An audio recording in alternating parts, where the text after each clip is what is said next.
You've probably already learned that people have no idea what to say to you in your grief. They just don't have a clue. But you may find that you don't know what to say to them either. So in this episode, I want to take some time to help you think about responses to people.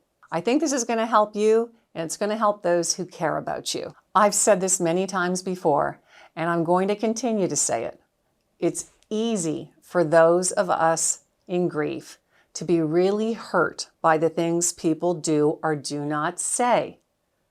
How are you can seem like a dumb or awkward question, and you're going to get that one all the time. And there's lots of other comments that people are going to make that you may feel are really inappropriate.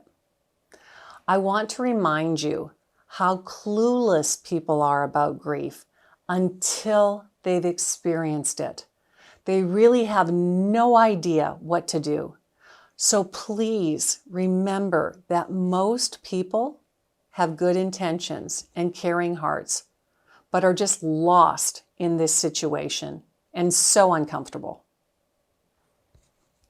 So let's go over some of the comments you might get and how to respond to them or what to say to people. So with the "how are you" question, your answer may depend on how much you want to share with that person and what is the state of your brain at the time. If it's someone not very close to you that you don't want to engage with, you might just say, "I'm fine, thanks for asking." That'll do just fine. Or you could say, "It's difficult, thanks for asking," but kind of shut it down there if you want to put an end to the exchange. If you want to share more, you could say, "I'm really struggling right now. It's hard." Or "This just sucks." People would ask me all the time, "How are you?" And I'd say, "Not so good.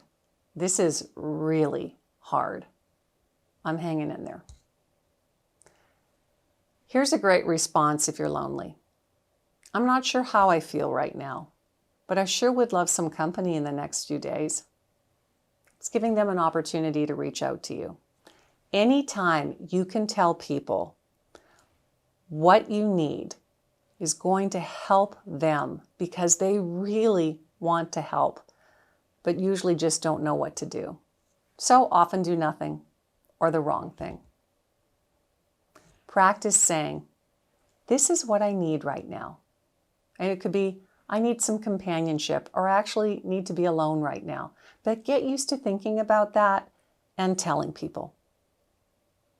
You're probably going to get a lot of advice on what you should be doing.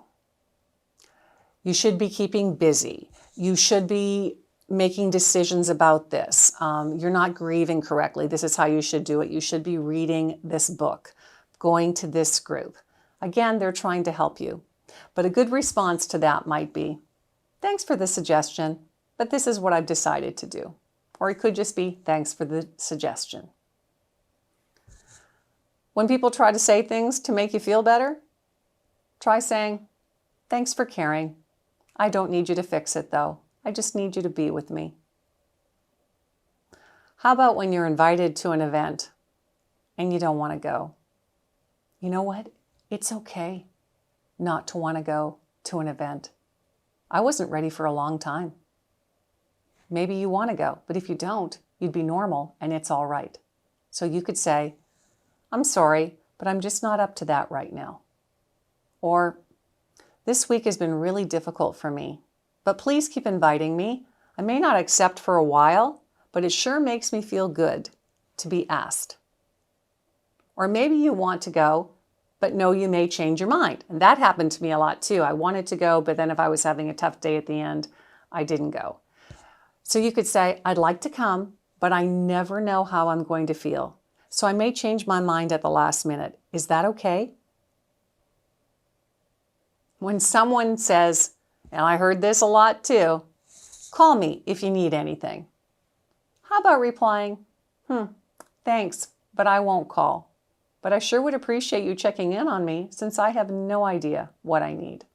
If someone says something like, "You need to move on.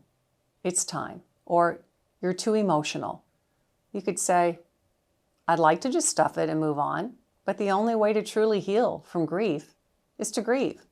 And that's what I'm doing. I'm grieving. It's hard to understand unless you've been there. When you start crying in public, which is what is going to happen because we all do, it'll just come over you in the grocery store, in a parking lot, in a crowd of people, at an event. You just never know when it's going to hit, those little grief attacks. Instead of just saying, I'm sorry, or being embarrassed, you could say, I'm crying because I lost my husband and something just reminded me of him. People are going to have such compassion for you. One of the things I learned to say often to people was that I loved to talk about my husband. So when someone would come over to my house or see me at an event, I would say, hey, just so you know, when I would greet them at the door, I would say, just so you know, I love to talk about Mark, so feel free to say his name or anything else you would like to share about him. It's good and painful at the same time, but I like to talk about him.